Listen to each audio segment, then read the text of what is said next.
स्वागत है आप सभी का अपने चैनल आर के स्टडी IQ में। तो दोस्तों आज हम काफ़ी दिनों बाद मिल रहे हैं। तो आज मैं आपके लिए काफ़ी इम्पोर्टेंट टॉपिक है जो आप लेकर आई हूँ, जो आपके एग्ज़ाम के पॉइंट ऑफ व्यू से बहुत ही इम्पोर्टेंट होने वाला है। सबसे पहले मैं बात करूँगी कि जिस किसी ने भी ये चैनल सब्सक्राइब नहीं किया है तो ये सब्सक्राइब कर लें ताकि आपको हर जो अच्छी नॉलेज है मिल सके। अगर किसी ने पहले वाली वीडियो नहीं देखी है, हिस्ट्री एंड पॉलिटिकल की जो सभी वीडियोस करवाई हुई है मैंने, तो वो चैनल पे जाके प्लेलिस्ट में जाके सभी वीडियोस देख सकते हैं, चाहे वो एंशिएंट हो, मॉडर्न हो, चाहे वो मिडिवल हो। ठीक है, तो आज हम बात करेंगे जो पॉलिटिकल का क्वेश्चन है बहुत इंपॉर्टेंट है, आपके एग्ज़ाम में आ सकता है, किसी भी तरीके से क्वेश्चन बन सकता है। तो आप इसको क्वेश्चन को पूरा ध्यान से कीजिएगा, लास्ट तक वीडियो देखिएगा, कोई भी स्किप नहीं कीजिएगा क्वेश्चन। ठीक है, तो स्टार्ट करते हैं। क्वेश्चन में बताया गया कि हाल ही में जो लोकसभा है तो उसमें कौन से ब्रिटिश कालीन कानून में बदलाव के लिए विधेयक पेश किया गया है। ठीक है, ऑप्शन ए है भारतीय दंड संहिता, ऑप्शन बी है दंड प्रक्रिया संहिता, ऑप्शन सी है भारतीय साक्ष्य अधिनियम, ऑप्शन डी है उपरोक्त सभी। तो ये जो ब्रिटेन कालीन जो कानून थे उनमें बदलाव लेकर आए हैं, तो वो विधेयक पेश किए गए हैं। कौन कौन से हैं?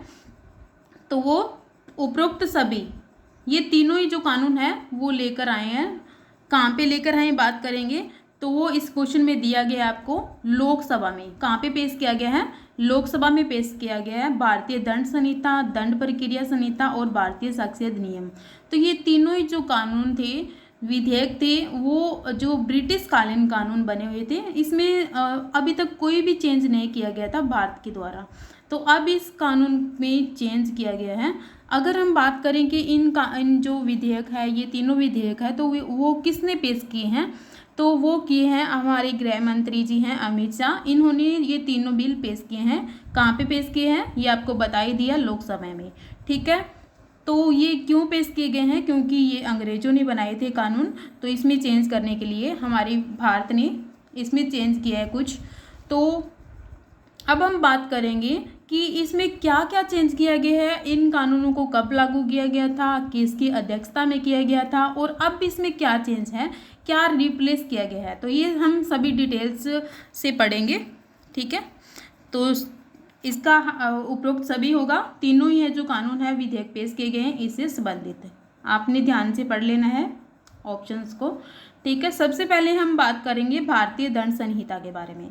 ठीक है, IPS जिसे बोलते हैं, IPS की फुल फॉर्म है इंडियन पैनल कोड, IPS जिसको शॉर्ट में कहते हैं। तो ये कानून है जो 1860 में आया था, इसीलिए जो ये IPS एक्ट है, अधिनियम है या विधेयक है, तो ये कौन से एक्ट के तहत बना था? ये 1833 के एक्ट के तहत बना था। और ये तैयार कब हुआ था? 1860 में बन के तैयार हो गया था, भारतीय दंड संहिता या IPS 1860। ओके, और इसको जो है कानून आयोग भी कहते हैं। भारतीय दंड संहिता को क्या बोलते हैं? कानून आयोग।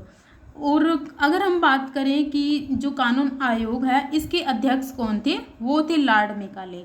अब ये क्वेश्चन भी यहाँ पे खड़ा होता है कि भारत का पहला जो विधि आयोग कौन था, तो वो थे लॉर्ड मेकाले। भारत के पहले विधि आयोग के अध्यक्ष थे कौन? Lord Macaulay.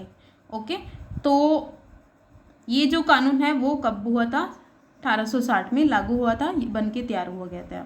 तो विधि आयोग है या हम इसको कानून आयोग भी कह सकते हैं।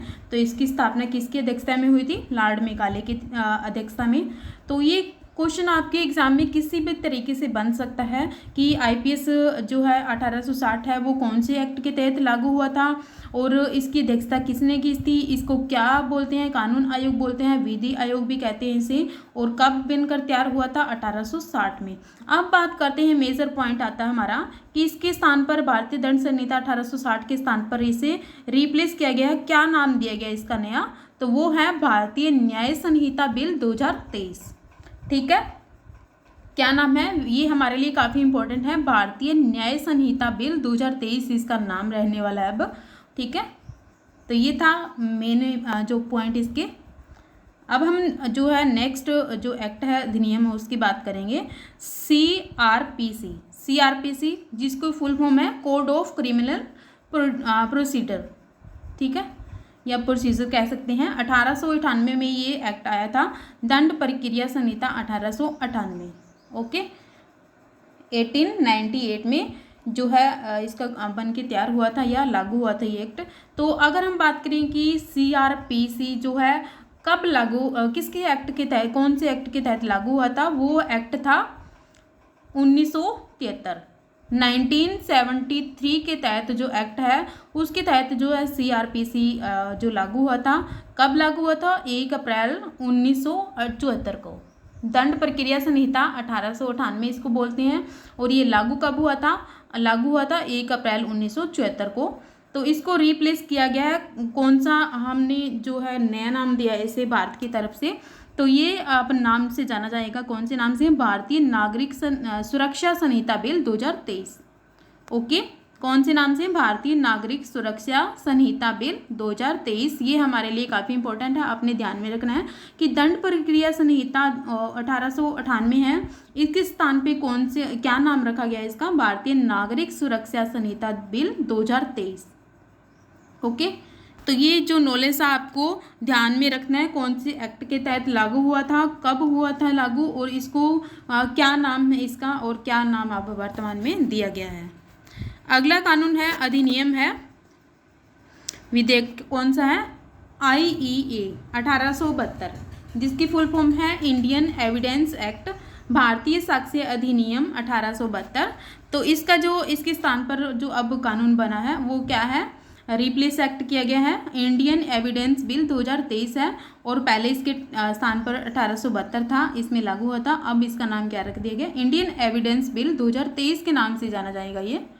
ओके, तो ये थे अधिनियम के बारे में, विधेयक के बारे में कि कौन कौन से विधेयक है जो लाए गए हैं। तो ये हमने तीनों विधेयक के बारे में बात कर ली है। तो अब आप सभी को पता ही है कि जो लोकसभा और राज्यसभा है, इन दोनों में ही जो बीजेपी की सरकार है, बहुमत है इनका मिला हुआ है। तो ये इजी से अपना जो है विधेयक पेश किया है जो गृह मंत्री अमित शाह जी ने, तो वो ईजिली से जो पास हो जाएगा लोकसभा में या राज्यसभा में। ठीक है, लोकसभा में तो पेश हो गया है और ये अब राज्यसभा में जाएगा बिल, तो वहाँ से पास हो जाएगा। उसके बाद में राष्ट्रपति जो साइन कर देंगे तो ये कानून बन जाएगा। ठीक है, अब हम बात करेंगे कि जो ये मेजर चेंज क्या क्या किए गए हैं, इसमें क्या क्या मेजर चेंज है इसमें जो है बिल लेकर आए हैं। तो सबसे पहले हम बात करेंगे राजद्रोह। राजद्रोह के बारे में बात की गई है। राजद्रोह क्या है? सेडिशन लॉ, इसे ख़त्म किया जाएगा। राजद्रोह क्या होता है कि जो सरकार के खिलाफ, राज के खिलाफ जो है विद्रोह किया जाता है, ना कि इसे, एक राजद्रोह होता है, एक देशद्रोह होता है। तो देशद्रोह जो इसके बारे में नहीं कहा गया है, देशद्रोह नहीं हुआ है, राजद्रोह के बारे में इसे ख़त्म कर दिया गया है। ठीक है, पहला पॉइंट तो ये है। सेकंड पॉइंट है भगोड़ा। भगोड़ा जो भारत से बाहर चला जाता है, किसी बैंक से पैसे लेकर भाग जाता है बाहर किसी दूसरे देश में, तो उसे भगोड़ा कहते हैं। उसके लिए कितनी सज़ा है? 10 वर्ष तक की सज़ा मिलेगी उसे, अगर ऐसा व्यक्ति कुछ करता है तो। नेक्स्ट पॉइंट है महिला के साथ झूठा शादी का वादा और सेक्सुअल संबंध बनाते हैं उनके साथ, शादी का झूठा वादा करके उनको बाद में छोड़ देते हैं, तो उनके लिए सज़ा है 10 वर्ष की सज़ा। ठीक है, उनके लिए कितनी सज़ा मिलेगी? 10 वर्ष की सज़ा।